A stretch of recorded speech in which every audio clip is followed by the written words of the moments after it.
I honestly didn't know what to expect when I arrived here. I left Shanghai that morning and met a guide and took a train with her. And she just rode with me to make sure I got to where I needed to go and I wasn't on my own. And then I was handed off to another guide, Joanna, and she stayed with me for the rest of the trip. And you'll hear more about her later in the series. From there, we drove out to this village in Huzhou. I'll be honest, I was a little nervous. There was a language barrier, and I knew communication was going to look a little different. But even without words, there were smiles, there was laughter, and there was this sense that I was welcome. And then I saw the view from my room, and I remember standing there thinking, this can't be real life. There's no way this can be real life.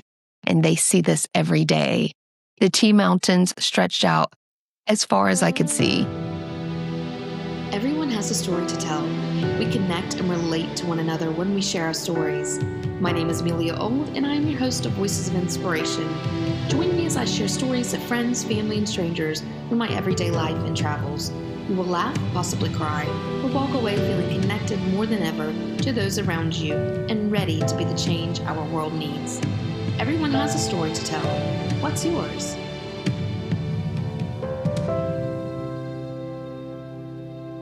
Welcome to Voices of Inspiration. I'm Amelia. This episode comes from Miaoxi in the Huzhou region of Zhejiang Province in eastern China. Zhejiang is known for tea production, and you see that almost immediately once you're there. The hills are covered in it, and people talk about it casually, just like the way we talk about the weather. Once you're there, things slow down and you notice the quiet pretty quickly. When I first got to my room, I barely had the chance to even put my bags down before I was completely distracted by the view. The windows were from floor to ceiling, and the room itself was stunning. The view looked out over the tea mountains, and they just kept going. And I remember standing there longer than I really intended. The room itself was beautiful. It was clean and comfortable, and of course, the view was amazing. And just imagine sitting in bed and being able to see that view every morning. There was also a spa tub in the room too, which was nice. And I did not get a chance to use it, although I wish I had have had that opportunity. But I think that it could be a really nice place for a solo trip or a really romantic setting as well. As I walked around the property, I noticed that there's an infinity pool, and there's also this really long slide that's built into the space. And I could definitely see families and kids using it. At one point, I really was struggling to figure out how to use the thermostat. And it wasn't in English. And I stood there for a second just staring at it. And then I remembered I could use ChatGPT for basically anything. And so I took a photo and then I just asked Chat which buttons to press, and that solved it. I know that is something so small, but it's definitely a really good tip for traveling internationally, especially when there's a language barrier. I didn't really want to bother anyone, and I had already stared at it for far too long. And so just taking a photo and asking, how can I do this? It's a really great way to use AI. The day that I arrived, someone said, hey, do you want to hike up there? And they kind of pointed to the top of the mountains in front of us. And at first I was like, that's a long way. And then I thought, I'm not dressed appropriately. But then those thoughts quickly went away, and I was like, let's do it. Let's go for it. And so we didn't change clothes. We didn't change shoes. One of the locals, the driver, Joanna, and myself all hiked to the top of this mountain through the tea plants, and then we were able to take in this spectacular view. Wang Ying is from this part of Zhejiang, and today her parents, her husband and son all live and work here together. If you're watching the video version and you notice someone sitting with her during the interview, that's Joanna, the translator who I mentioned earlier.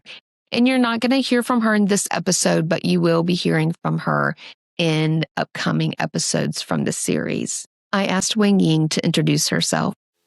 After spending some time there, it felt like a good time to sit down and chat with her to actually hear more of her story. Hello, my name is Wang Ying. I'm from Zhejiang, Huzhou. This is my homestay. Homestay is where I grew up, and now my parents and my son is all here. We start our own business in here, and we receive all the friends. We have 2 buildings. This building we have 7 rooms, and the other we have 8 rooms. Homestay is if you come here, and this is my home, and I am the host. I will take you around and start your countryside work. And in my home, you're my friend. If you come here, I can be your local guide, and I will treat you as my family member. And my father will cook. You can taste our local food. I think this is a homestay. After hearing her talk about the place, it was easier to connect what she was saying to what I had already seen. The layout, the way people move around, and how family life and hosting overlap here. So I asked her to walk me through how it all works. There are 2 buildings on the property, and the rooms are spread out enough that nothing feels too crowded. You have your own space, but you're still close enough to others to know what's going on and what's happening around you. As I mentioned before, it's easy to picture families staying here or groups traveling together. It's solo travelers, couples. There's definitely something for everyone at this homestay. I was really curious about what led to her decision to return back to her home and to start this business. I used to be an office lady in a financial company, and I like traveling. So I have been traveled a lot of countries, and I like homestay. So I think my home is very beautiful. I want to share my home to everyone. And this homestay, for me, is not only a business. I think this is a lifestyle. She talks about traveling a lot, staying in different places, and how those experiences started to shape what she wanted to do next. Over time, that led her back here. When she talks about welcoming guests, she keeps coming back to simple things, cooking together, spending time learning something new, letting days unfold without any strict plans. I'm going to pause right here for a quick break, and I'll be right back. Today's episode is supported by China Eastern Airlines. They offer 3 nonstop routes from the United States to Shanghai, Pudong, which is how I traveled while working on this series. China Eastern is headquartered in Shanghai and is one of China's major international carriers. The airline operates 108 domestic and overseas branches worldwide and serves destinations across China, Asia, Europe, and other global regions. They're also a member of the SkyTeam Alliance, partnering with airlines such as Delta and allowing SkyMiles members to earn and use miles across participating carriers. On international flights, China Eastern offers 3 cabins of service: first-class suites, business class, and economy. Long-haul routes include entertainment screens and Wi-Fi is available for purchase in economy class. If you're planning travel to Shanghai or exploring future international trips, you can find current schedules and booking information on the China Eastern Airlines website, which I'll link in the notes of this episode. All right, let's get back to it. That led us into talking about her relationships with her guests and some of the days that she remembers the most. A year ago, a couple from Europe, they came to my homestay, and I didn't expect they're so interested in our traditional culture. I think they will go somewhere to visit some city, because they come is our traditional festival named Dragon Boat Festival, and they made zongzi is a very traditional food. our Chinese food. So I think because I start our own business, I know our culture is very popular for our foreigner friends. I have a guest, their family used in Shanghai, but later they moved to the north of China. Every year they have one time to back to Shanghai to visit their relatives, and they will make their schedule for 1 or 2 days, come to my home. At this moment, I am a part of their family member. This is the meaning I start this business. In my homestay, I think everything I want to share for my guests. Just if you come here in spring, I suggest you can go to the tea mountains to take the tea leaves. If you come here in the summer, you can see fireflies in our village. And so I think every time you come to my home, I can show you different things, but also everything is interesting. And this is our truth life, and just which I want to share you the lifestyles. So we have different experience in different seasons. Every season is the best time to come to my homestay.